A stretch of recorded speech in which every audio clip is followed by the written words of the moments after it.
Evoluciona o muere, gitano. Por José Duarte. Introducción.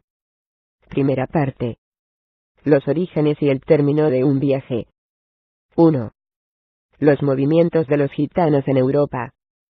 El lugar de origen. Las leyendas y la lengua de los gitanos. Se ha construido una variedad de hipótesis y enarbolado gran cantidad distintos de suposiciones, que intenta fijar el origen remoto de los gitanos en puntos de la tierra. Pero la cuestión continúa estando abierta. El conocimiento tradicional de los gitanos, sin historia escrita, parece ser muy oscuro y contradictorio. En Gran Bretaña, por ejemplo, las opiniones de los gitanos, en unos casos, sitúan su propia procedencia en Egipto, y en otros afirman que nadie, ni ellos mismos, conocen el punto de partida. Bentway, 1970.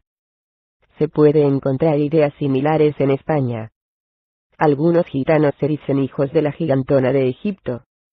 Otros afirman que su estirpe está entre los hijos del faraón de Egipto. El caso es que nunca pueden llegar mucho más allá en el intento de relacionar estas ideas con las leyendas que aparecen dispersas por Europa sobre el origen egipcio de los gitanos. 3 de ellas parecen ser comunes a gitanos de países tan diferentes y distantes como Francia, Hungría y España. La primera hace a los gitanos descendientes de Adán, y de una mujer distinta de Eva en su relación con Adán. De ahí que algunos gitanos concluyan que nacieron sin pecado original que contamina a los payos, y sin pecado no están sujetos al trabajo cuando se entiende como obligación y castigo.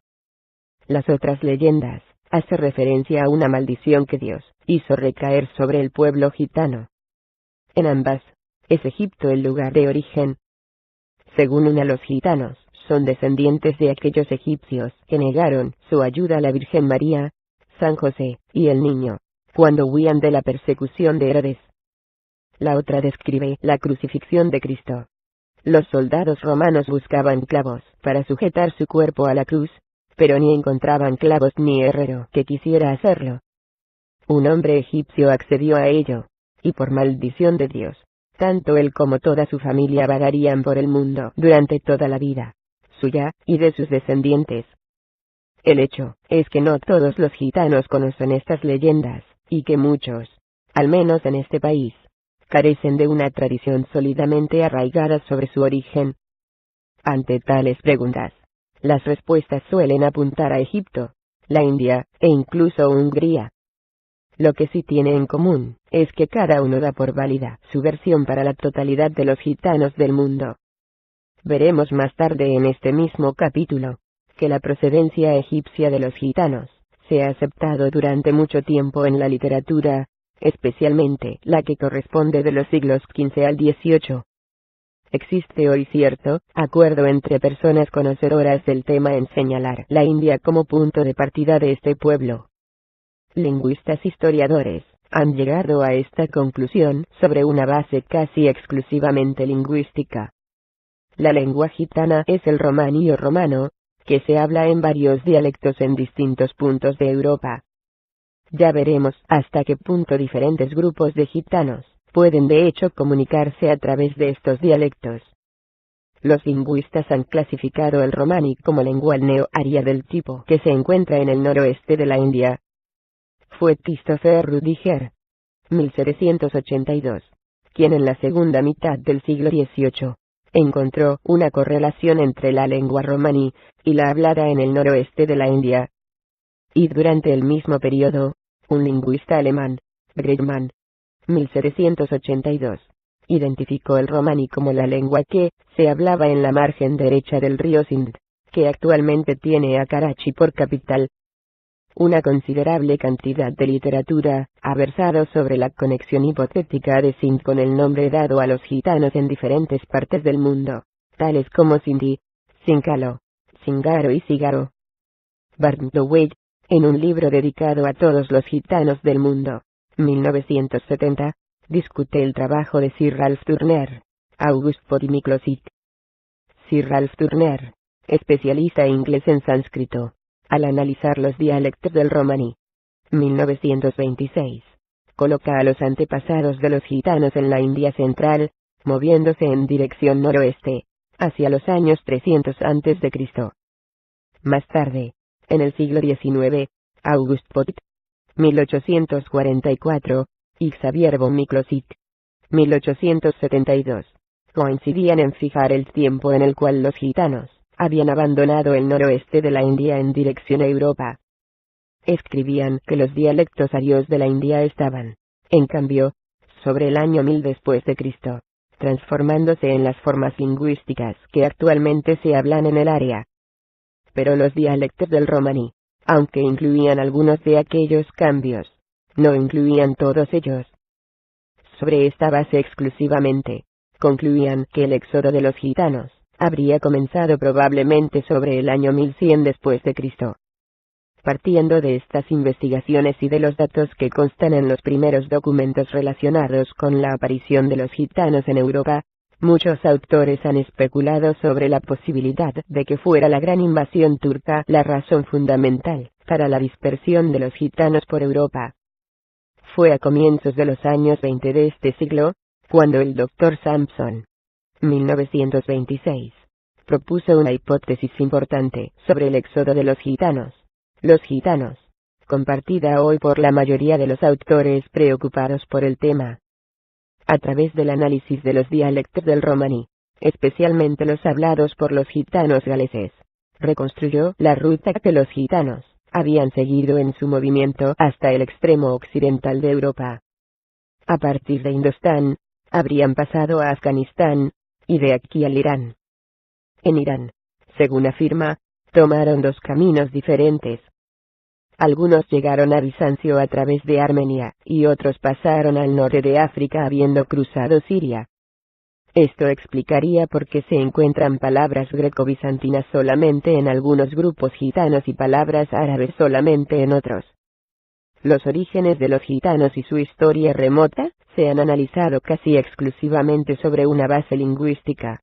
Incluso esta parece ser dudosa, al no haber un acuerdo total entre los especialistas acerca de muchas palabras que parecen ser fundamentales para la argumentación realizada desde la propia perspectiva lingüística. Así, mientras la palabra rom, que aporta su raíz a romaní, lengua gitana y gente gitana, piensan algunos que deriva de dom, gente de una casta inferior del noroeste de la India, otros concluyen que deriva de damara, una palabra sánscrita que significa tambores. La llegada a Europa. El primer documento en el que se menciona a los gitanos se encuentra en las Crónicas Bizantinas Ferrer, 1965 2.16. Indica la presencia de gitanos en Anatarlos, en Cilicia en el año 835 después de Cristo. Y por lo tanto, mucho antes del tiempo hipotético marcado para el éxodo de los gitanos de la India por Miklósik, sobre el año 1100 después de Cristo. Pero precisamente sobre esta última fecha existe la posibilidad de que los gitanos estuvieran en Grecia, tal como escribe un monje del monte Athos. Se refirió a unas gentes conocidas por Atzicani, que eran hechiceros y ladrones. Dowey, 1960, Klebert, 1967. Durante los siglos XII y XIV, se disemina sobre el área que se extiende desde el Peloponeso hasta el río Danubio. Hay referencias sobre ellos en documentos fechados en Creta en 1322 después de Cristo, y más tarde en Corfú, Creta y los Balcanes. Kleber, 1967. Dowey, 1970. Valaquia, actual sur de Rumania, al igual que Moldavia, hoy noroeste de Rumania y sudoeste de Rusia, se vio invadida por un gran número de gitanos, y solamente 16 años después de su llegada, se había decretado su captura como esclavos. Mantuvieron este estatus durante muchos siglos, de modo que en 1835 todavía encontramos documentos rumanos que establecen el precio de los gitanos a los vendedores y compradores de esclavos.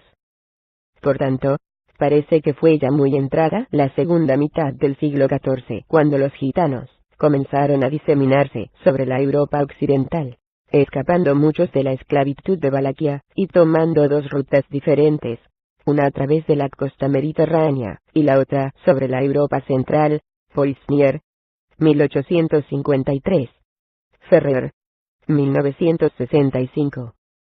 A comienzos del siglo XIV los encontramos ya en Hamburgo, donde las crónicas nos hablan de un duque y un conde que habían entrado en la ciudad. Münster, 1955. Desde aquellos años, y a lo largo de todo el siglo, los documentos hacen referencia casi invariable a bandas de gitanos de un número que oscila entre 25 y 125 personas, conducidas por los llamados condes o duques. Existe otro elemento común a la mayor parte de la evidencia documental. Muchas de esas bandas llevaban consigo cartas de salvoconducto firmadas por Segismundo de Bohemia. Una de estas cartas está fechada en 1423, y por requerimiento del emperador, se pide a sus súbditos y oficiales que favorezcan y protejan al gitano Ladislao y a su gente, y ordena que, si cualquier problema o perturbación surgiera entre ellos, entonces ninguno de vosotros, sino el conde Ladislao solamente, tendrá el poder de juzgar y sancionar. Dowey, 1970. Con cartas similares a estas, muchas bandas de gitanos atravesaron Alemania, Suiza, Bélgica y Holanda.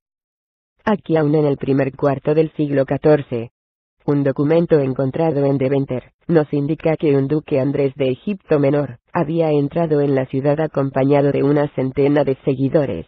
Juan Castellagasol, 1967. Estos condes y duques de Egipto Menor, provistos de cartas de presentación firmadas por Segismundo, ofrecieron la razón por la que los gitanos fueron llamados desde entonces egipcianos, de donde se deriva el vocablo castellano gitanos. Durante el siglo XV, y más tarde, los europeos pensaron que los gitanos provenían realmente de Egipto. Pero parece ser que Egipto Menor se utilizaba en el sudeste de Europa para denominar una región de Asia Menor. En cuanto al nombre bohemios o bohemians, tan comúnmente utilizado en Francia, parece estar relacionados con los primeros gitanos que penetraron en el país, y que traían consigo las famosas cartas de paso del emperador de Bohemia. No tenemos una idea clara de cuánto se convirtieron los gitanos al cristianismo. Aparecen como tales en Bolonia, en 1422. Un documento de esta fecha indica que otro duque Andrés, o quizá el mismo que se mencionaba en los Países Bajos, estaba de paso en Bolonia camino de Italia, en donde pensaba llegar hasta Roma para visitar al Papa. No existe evidencia sobre aquella posible visita entre el Papa Martín V, por aquellos años, y los gitanos. Sin embargo, sí existe un documento que nos indica la presencia de los gitanos en Roma en el año 1422. Esto es, en el mismo año en que el duque Andrés dijo en Bolonia que se dirigía a Roma a ver al Papa. En 1427, otro documento hace referencia a la presencia de gitanos en París.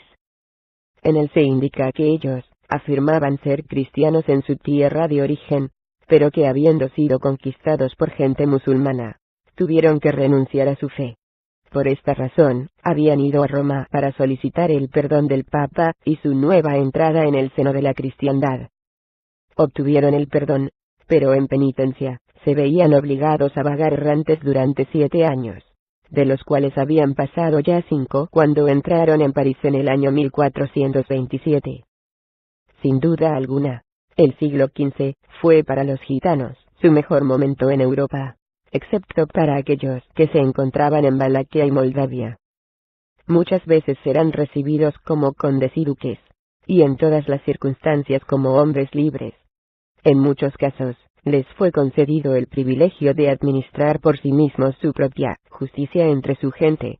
En Europa Central, los campesinos les trataron como peregrinos, y hay documentos en los que se describe cómo ofrecían regalos y donativos a los gitanos, y les prestaban sus campos, para que pudieran acampar. En Inglaterra, Walter Starkie, 1953, indica que antes de los años 30 del siglo XVI, los gitanos habían conseguido una situación tan ventajosa, que algunos gorgios, o no gitanos, los hoy llamados quinquilleros, intentaron y algunos consiguieron hacerse gitanos. Entre otras cosas, existen documentos en Inglaterra por los que se faculta a los gitanos a participar en las cortes de justicia, en un número correspondiente al 50% en todos aquellos casos en los que de alguna manera podía estar implicado un gitano. En ese mismo país, y siempre según el mismo autor, hay evidencia documental de que llegaron a conseguir el privilegio de poseer y utilizar perros de caza, y de cobrar todas las piezas que desearan. Estos privilegios se concedían exclusivamente a la familia real y a la alta nobleza. El camino del privilegio a la horca. Sin embargo, quizá debido en parte a su desinterés por implicarse en la vida de los países en los que se encontraban, como a su falta de productividad, y la reputación que se fueron ganando como hechiceros, los gitanos fueron poco a poco siendo privados de sus privilegios. Comienza a aparecer documentos desde los principios del siglo XVI en adelante, referente a robos cometidos por los gitanos, y a su persistencia en practicar hechicerías tales como el decir la buena ventura, y otros medios mágicos de ganar dinero que no estaban en concordancia con la ética de los tiempos. Tanto esto como la asociación de los gitanos a otras gentes errantes, como mendigos y bandoleros, y lo distinto de sus costumbres y modo de vida, dio pie a los primeros decretos y leyes contra ellos, con frecuencia expedidos por los mismos monarcas que en un principio les habían acogido de manera benévola. En el siglo XVI, los gitanos comienzan a ser perseguidos. En el año 1500, se les expulsa del Sacro Imperio a través de la Dieta de Augsburgo, al mismo tiempo que nos llegan de la aparición de los primeros gitanos en Rusia. Parece evidente que la Dieta no tuvo mucho éxito, ya que a lo largo de todo el siglo, vemos como las mismas órdenes tienen que ser repetidas y renovadas una y otra vez. Por último, durante la segunda mitad del siglo, el nuevo reglamento de la policía de Frankfurt incluía normas muy severas encaminadas a expulsar a los gitanos más allá de las fronteras del imperio. Sin embargo, los gitanos parecieron ignorar las leyes y normas reglamentarias que se multiplicaban contra ellos. El campesinado todavía les ayudaba y acogía en muchos lugares, y era este un obstáculo que impedía, o por lo menos dificultaba el cumplimiento de las disposiciones de las autoridades. Así, a finales de siglo, en Polonia, la táctica cambia, de forma que en lugar de dirigir las órdenes contra los propios gitanos, se dirigieron severamente contra aquellos no gitanos que les prestaran su hospitalidad y ayuda. Para todos aquellos que no cumplieran con estos requerimientos, la pena era el exilio. Polonia, 1578. Durante este mismo periodo en Francia, la situación de los gitanos era muy similar. Sin embargo, los decretos y leyes dictadas contra ellos fueron menos drásticos en un principio. Luis XII, en el año 1504, comenzó por tratar de establecer un control sobre los gitanos a base de restringir los créditos, regalos y privilegios, y dictando normas encaminadas a conseguir su permanente asentamiento en un lugar. Francisco, en 1538, renovó estas mismas medidas, sin mayor éxito. Los gitanos no solamente seguían errando por toda Francia, sino que muchos de ellos habían elegido el propio París como su centro de actividades. Luis XIII, en el año 1539, se decidió a revolver la situación de una vez para siempre, y se ordenó a los gitanos que abandonaran París en el lapso de 2 horas, y Francia en un máximo de 2 meses. A pesar de todos los intentos, los gitanos seguían en Francia, y Carlos IX decide adoptar las más drásticas medidas contra ellos, las que durante aquellos tiempos, la segunda mitad del siglo XVI, se habían adoptado en distintos países europeos, incluso por el Papa Pío X. El rey de Francia en el 1560 se decreta su exilio forzoso del país. Inglaterra se tomó algo más de tiempo hasta llegar a decidir la expulsión de los gitanos, que habían llegado al país más tarde que a Francia, y que habían sido recibidos con un gran entusiasmo. Tan tarde como supone en este contexto europeo, el año 1505, está fechado un documento en Accounts of the Lord Treasury of Scotland, crónica del Lord Tesorero Mayor de Escocia, que hace referencia al pago de un número considerable de libras a los gitanos y a su lord Antoni Gagino de Egipto Menor por mandato del rey Jaime IV por aquellos tiempos. Dowey, 1970. Pero en Inglaterra, algunos años más tarde, en 1530, se comienza a recortar los privilegios de los que hasta aquel momento venían disfrutando los gitanos. La composición de aquellas cortes de justicia especialmente formadas para los juicios en los que estaban implicados los gitanos, desaparecieron y comenzaron a estar sujetos a las mismas leyes que el resto de los súbditos, mientras que una nueva ley prohibía la admisión de más gitanos de los que ya habían en Inglaterra. Sin embargo, en 1531, Enrique VIII ordena su persecución, y los gitanos que estaban en el país se vieron, en teoría, obligados a salir. La reina María finalmente declaró en 1554 a los egipcios fuera de la ley a causa de las viejas prácticas demoníacas a las que acostumbraban. Isabel I, en 1562, consideró el tipo de vida de los gitanos como un delito criminal. La reina tenía que enfrentarse también con otro problema, el de los gorgios, o no gitanos, que se habían asociado a los gitanos en la vida errante. De esta forma, la reina añadió que no solamente los gitanos, sino aquellos que compartían su conducta, deberán sufrir la pena de muerte. Dowey, 1970. Sin embargo, las leyes que ordenaban la persecución fracasaron, y la misma reina Isabel, como sus sucesores, tuvo que renovar las mismas órdenes ininterrumpidamente. El siglo XVII, y durante el primer tercio del siglo XVIII, no mejoró la situación de los gitanos. Esto no solamente fue cierto para los gitanos que habitaban en Inglaterra, sino para todos los gitanos europeos. Alemania permitió el asentamiento de algunos gitanos, y a finales de siglo los encontramos sirviendo como soldados. De Folletier, 1957. Pero la proporción era muy reducida, y el problema de los gitanos continuaba en pie, conduciendo a medidas severas, como, por ejemplo, la ley local de Aachen, que prescribía la muerte de todos los gitanos que entraran en la localidad, independientemente de otras condiciones, modo de vida, o cualquier otra diferenciación que pudiera haber. M. Bloch, traducción al inglés. 1938. Suiza, Holanda, Milán, Inglaterra y Francia siguieron unas líneas de acción similares. A finales del siglo XVII, Luis XIV ordenaba que los gitanos fueran enviados a galeras. Este documento presenta un aspecto importante que no solamente se encuentra en aquel país, sino también en España y en Inglaterra. Afirma que ha resultado imposible expulsar totalmente a estos ladrones a causa de la protección que han recibido constantemente, y que todavía reciben diariamente de la nobleza, y de quienes están encargados de administrar la justicia, que les dan refugio en sus casas y castillos. Clevert, 1967. Hacia una vida sedentaria. Hubo una reina a principios del siglo XVII que cambió de política.